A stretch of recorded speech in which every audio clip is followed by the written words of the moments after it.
تو میرے عزیزو ہم اس میں آزاد نہیں، ہم شادی میں بھی اس طرح آزاد نہیں کہ میں نے تمہیں پسند کیا تم نے مجھے پسند کیا چلو ہم کورٹ میں شادی کرتے ہیں۔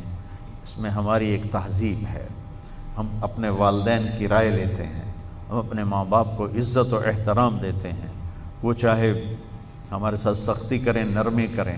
لا تقل لہما اف ولا تنہرہما وقل لہما قولا کریما، اپنے ماں باپ کے سامنے اتنی آواز بھی نہ نکالو، جو چڑ گیا تو یہ اف، جس کو اف ویسے کہتے ہیں، یہ نوخن ہے نا، اس کے نیچے ہلکی سی میل آ جائے اسے اف کہتے ہیں، ناقابل دید ہوتی ہے، ناقابل دید ہوتی ہے، صرف یوں دیکھو تو نظر آتی ہے۔ تو اف میں اشارہ ہے کہ اتنا ہلکے سے ہلکا دکھ بھی تیری طرف سے ماں باپ کو نہ پہنچے، اتنا ہلکے سے ہلکا دکھ۔ تو ہماری ایک خوبصورت زندگی ہے۔ میں ویسے ماں باپ سے بھی کہتا ہوں کہ اپنے بچوں سے ضرور پوچھو اور ان کی رائے سے فیصلے کرو، چونکہ مسلط کر دینا یہ اولاد کی حق تلفی ہے، اور ماں باپ کو بیچ میں سے نکال کر کورٹ میرج پہنچ جانا یہ اپنی زندگی تباہ کر دینے والی چیز ہے، کہ جسے ماں باپ کی دعائیں جس کو نہ ملیں وہ پنپتا نہیں ہے۔ ایسی شادیاں 99% ٹوٹ جاتی اور تباہی کا شکار ہو جاتی۔ تو اپنے ماں باپ کی عزت احترام رائے کے ساتھ اپنی اگلی زندگی کے فیصلے کرنا، تو اس میں برکت ہوتی کہ ماں باپ کی جو دعا ہے، خاص طور پہ جو ماں کی دعا ہے، اور میرے نبی نے ماں کا کیا مقام بتایا ہے کہ آپ نے کہا کہ اگر میری ماں زندہ ہوتی اور میں عشاء کی نماز کے لیے مصلی پہ کھڑا ہوتا اور میں سورۃ فاتحہ شروع کر چکا ہوتا اور ادھر سے آواز آتی محمد، تو میں ماں کے لیے نماز توڑ دیتا۔ تو بھائی ہم اپنے عزیز رشتہ دار والدین ان سب کی عزت احترام، چونکہ ہمارے معاشرے میں جہاں بے حیائی آئی ہے وہاں گستاخی بھی آئی ہے، بدتمیزی گستاخی بدتمیزی گستاخی۔ میں نے اپنے دادے کو نہیں دیکھا، دادے کے بھائی کو دیکھا ہے۔ تو 6-7 سال کی عمر میں تھا کہ وہ بھی فوت ہو گئے۔ تو مجھے اتنا یاد ہے کہ ہم چھوٹے چھوٹے ڈیرے میں جاتے تو ان کے جو بیٹے تھے، یعنی میرے والد کے کزن، میرے چاچے ہوئے، وہ باپ کے سامنے نہیں بیٹھتے تھے، باپ کی پیٹھ پیچھے بیٹھتے تھے، باپ کی پیٹھ کے پیچھے بیٹھتے تھے۔ وہ سامنے بلاتے تو کھڑے ہو کے بات کرتے تھے، بیٹھ کے بات نہیں کرتے تھے، حالانکہ دینی لحاظ سے ان پڑھ، کچھ بھی نہیں جانتے دین کے لحاظ سے، لیکن پیچھے ایک تہذیب تھی۔ وہ تہذیب اب اڑ گئی ہے۔ یہ جو ہے نا، یہ تمہارا موبائل، اس نے تباہی پھیر دی ہے۔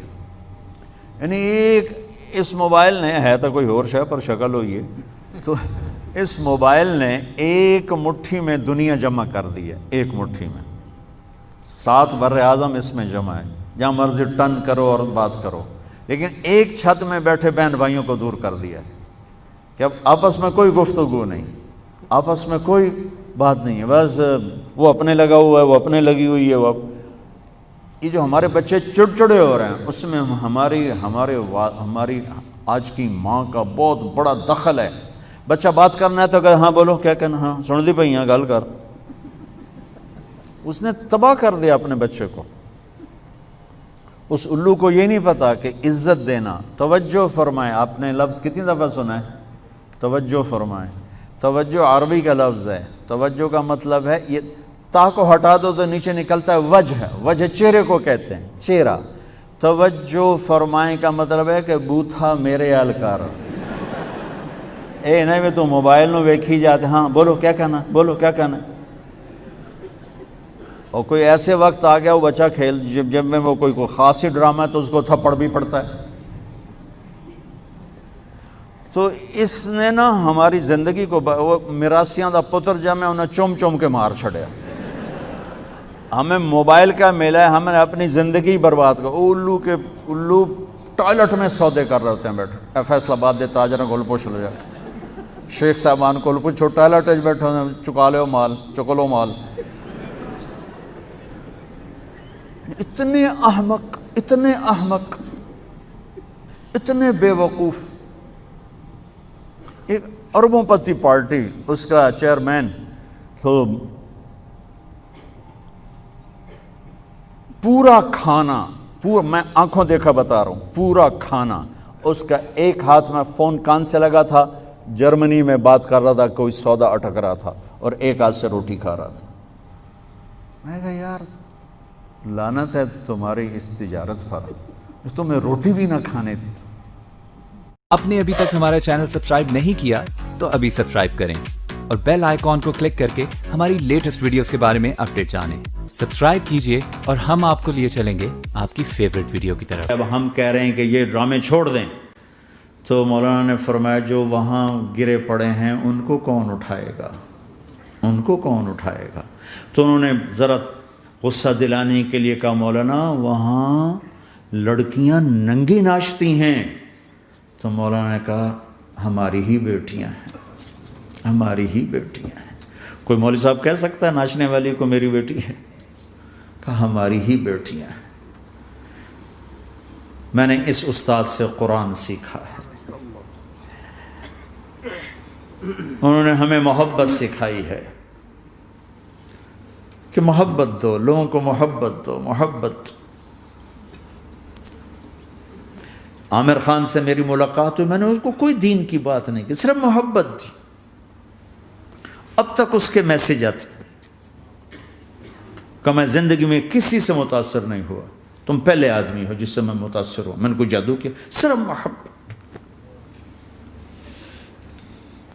لوگوں کو محبت دو، قریب ہوں گے۔ میں جب گیا بڑی مشکل سے اللہ نے، ملاقات کا کوئی راستہ ہی نہیں تھا، وہ مجھے نہیں جانتا تھا، میں اسے نہیں جانتا تھا، تو کوئی موقع نہیں مل رہا تھا ملاقات کا۔ تو اللہ نے شاہد آفریدی کو بھیج دیا۔ شاہد آفریدی اس کی دوستی تھی، ہمارا جو کرکٹر ہے۔ میں نے اس سے فون پر کہا یار میری ملاقات تو کرا، اس نے ملاقات کروائی۔ تو اس نے مجھے کہا آدھا گھنٹہ ہے، آدھا گھنٹہ۔ جب میں پہنچا میکسیمم پونا گھنٹہ، میں کہا ٹھیک۔ میں گیا تو وہ سہما ہوا چہرہ کہ بھئی مولانا آ گیا، پتہ نہیں کیا کہیں گے، بھئی یہ تو کیا کر رہا ہے، تو حرام کر رہا ہے، ناچ رہا ہے، گا رہا ہے، توبہ کر، ابھی تیرے لیے دوزخ کا فیصلہ ہو جائے، پتہ نہیں کیا ہوگا۔ وہ ڈرا ہوا سہما ہوا تھا۔ تو میرا ایک دور کالج لائف تھا، میرے اللہ نے مجھے ہدایت دی، اور میں 3 دن کے لیے میں اس دوست کو، اس کی نسلوں کو دعائیں دیتا ہوں جو مجھے زبردستی پکڑ کے لے گیا۔ نہ میرا تبلیغ سے کوئی تعلق، نہ واسطہ، نہ میں کوئی ان سے متاثر۔ ایک لڑکا تھا، بنگالی تھا، گشت کرتا تھا، لیکن میں اس سے ذرا متاثر نہیں ہوا۔ میرا دوست متاثر ہو گیا تھا، تو میں تو ان کے قریب سے نہیں گزرتا تھا۔ تو وہ اور میں اسکول میں اکٹھے آ رہے تھے، کالج میں اکٹھے آ رہے تھے۔ تو وہ متاثر ہوا، وہ 3 دن کے لیے جا رہا تھا، تو مجھے بتائے بغیر میرا ہاتھ پکڑ کے لے گیا، مجھے کام ہے چلو میرے ساتھ۔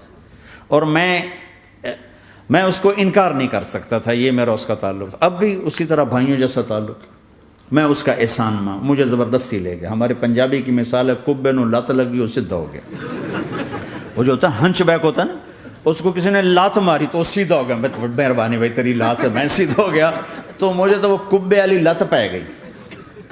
تو اللہ نے مجھے اس طرف لگا دیا۔ اور جب میری کالج لائف، میں نے کالج کا بہترین سنگر تھا، اسکول کا بہترین، یہ جنید جمشید کیا ہے جو اس زمانے میں یہ سارا کو اٹھایا میں نے سارا کیا ہے۔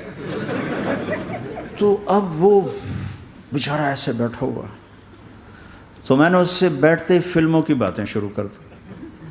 اور تھوڑی دیر بعد کہ میں نے محسوس کیا کہ فرام 60 to 72 جو فلم انڈسٹری کو جتنا میں جانتا تھا اتنا وہ نہیں جانتا تھا۔ تو اس کے اوپر میرے علم کا روپ پڑ گیا، اس کی لائن کا علم تھا نا۔ تو حیران پریشان، یہ واز تو ہو نہیں رہا، تو کبھی دلیپ کمار کی باتیں شروع ہو گئیں، کبھی راج کپور کی شروع ہو گئیں، اور کبھی محبوب صاحب شروع ہو گئے، کبھی مدن موہن شروع ہو گئے۔ وہ آدھا گھنٹہ تو یوں ہی گزر گیا۔ تو آدھے گھنٹے کے بعد میں نے کہا جی ہمارا تو ٹائم اوور کا نہیں، اٹھیں چلے ادھر چل کے بیٹھتے ہیں۔ وہ کھانے کی ٹیبل پر تھے تو وہاں جا کے بیٹھ گئے، پھر وہیں باتیں شروع ہو گئیں۔ جب اس کا سارا خوف دور ہو گیا اور ریلیکس ہو گیا، اس میں پونے گھنٹے سے 50 منٹ گزر گئے تھے، تو پھر میں نے کہا عامر بھائی آپ حج پہ آئے ہیں، اگر آپ اجازت دیں تو آپ کو اپنے نبی کا حج سنو۔ کہنے لگے ہاں جی ضرور سنائی۔ پھر میں 1.25 گھنٹہ بولتا رہا، اور وہ ایسے کر کے یہاں سے وہ یوں نہیں ہوا، 1.25 گھنٹہ ایسے بیٹھ کے یوں سنتا، ہلا نہیں اپنی جگہ سے۔ لوگ محبت کے بھوکے ہیں، تم فتوے دینا شروع کر دیتے۔ جنید جمشید کے بارے میں مجھے پتہ چلا کہ ساتھی اس کے گھر کھانا نہیں کھاتے کہ حرام کمائی، وہ بہت ڈس ہارٹڈ ہے، نیا نیا تبلیغ میں آ رہا تھا، میرا آگے کہیں سفر تھا، جماعت میں جا رہے تھے، کراچی سے آگے جانا تھا، تو میں نے اسے فون کیا کہ میں آ رہا ہوں، میں کھانا تیرے گھر کھاؤں گا۔ تو وہ کہنے لگا میرے گھر؟ میں نے کہا ہاں تمہارے گھر۔ پھر کہنے لگا میرے گھر؟ میں نے کہا ہاں تمہارے گھر۔ کہا واقعی میرے گھر؟ میں نے کہا ہاں واقعی تمہارے گھر۔ کہا یہ تو میرا تو گھر تھا، کوئی نہیں کھانا کھاتا، کہتے حرام ہے۔ میں نے کہا میں اتنا بڑا مولوی نہیں ہوں، میرا گزارا ہو جائے گا۔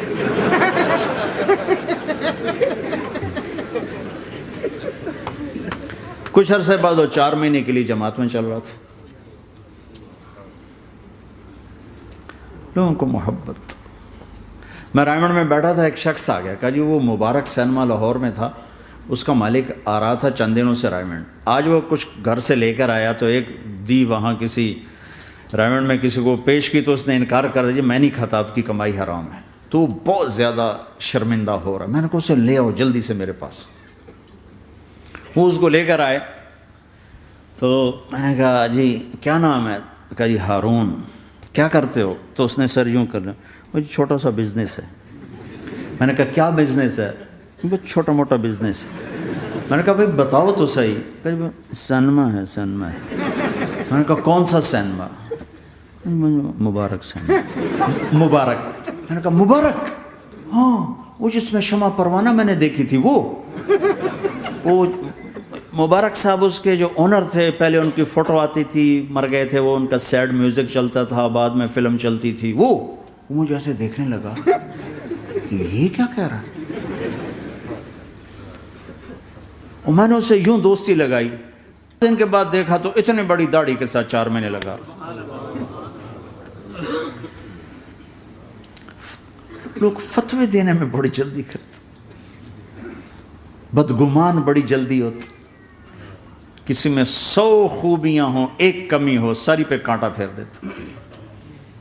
میں اپنے ڈیرے میں تھا، ایک انجینئر پڑھا لکھا بڑا آ گیا، تم تبلیغ والے منافق ہو، تم تبلیغ والے جو ہے اوپر سے کچھ ہو اندر سے کچھ ہو، یہ کرتے شروع۔ میرے ڈیرے میں تھا، مجھے بولنا نہیں تھا، میرا مہمان تھا، مہمان تو جوتا بھی مارے تو ہمیں سہنے کا حکم ہے، میں چپ کر کے سنتا رہا۔ جب وہ سارا کچھ بول بیٹھا تو میں نے کہا بھائی صاحب اللہ تعالیٰ نے پرفیکشن نہیں مانگی، کاؤنٹنگ کہا ہے، کاؤنٹنگ کروں گا، 100 نمبر نہیں مانگے، کہا ہے میں کاؤنٹنگ کروں گا، اگر تمہارے 51 ہوئے تو باقی معاف کر دوں گا۔ تو جو گناہ عیب ثواب آپ بتا رہے ہیں، ممکن ہے اللہ معاف کر دے ان نیکیوں کی وجہ سے جو تبلیغ والے کر رہے ہیں۔ اور کسی کو برا کہنا یہ اپنے برا ہونے کی پہلی نشانی ہے۔ میرے نبی نے فرمایا کسی کے برا ہونے کے لیے یہی کافی ہے کہ دوسرے کو برا کہے۔ یہ میں اسے نہیں کہا، یہ ویسے آپ کو بتا رہا ہوں، اس کو یہ میں نے نہیں کہا، آپ سے عرض کر رہا ہوں کہ میرے نبی نے فرمایا کہ کسی کے برا ہونے کے لیے اتنا ہی کافی ہے کہ دوسروں کو برا سمجھو۔ میں نے کہا اللہ نے کاؤنٹنگ رکھی ہے، کاؤنٹنگ، اور میں نے کہا یہ جو حکومت پاکستان ہے یہ کوئی اتنی اچھی حکومت نہیں ہے، لیکن یہ بھی اپنے رعایا کے لیے اتنی رحم دل ہے کہ جو لڑکا 33 نمبر لے اس کو پاس کر دیتے ہیں، 67 نمبر نہیں لیے کوئی بھی نہیں کہتا کہ تو فیل ہے، سب کہتے تو پاس ہے، تو پاس ہے، تو پاس ہے۔ فیل ہونے کا تانا کوئی نہیں دے سکتا، پاس ہے، ٹھیک ہے۔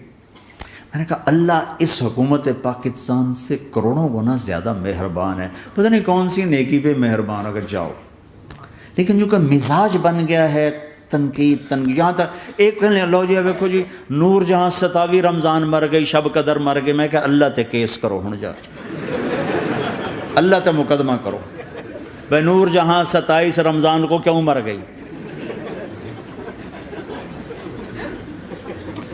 27 رمضان کو کوئی آدمی اپنی مرضی سے مر سکتا؟ اتنی مقدس رات، اتنا مقدس دن، تو کوئی بات تو اللہ کو پسند آئی جو اس کی موت دی؟ لیکن ہماری عادت بن گئی ہے کمیاں پکڑنا، ٹانٹنگ کرنا، چھلنی کر دینا سینہ. اپنے اب دھنی اپنی تجھے کیوں فکر ہے اے گل دلے صد چاک بلبل کی.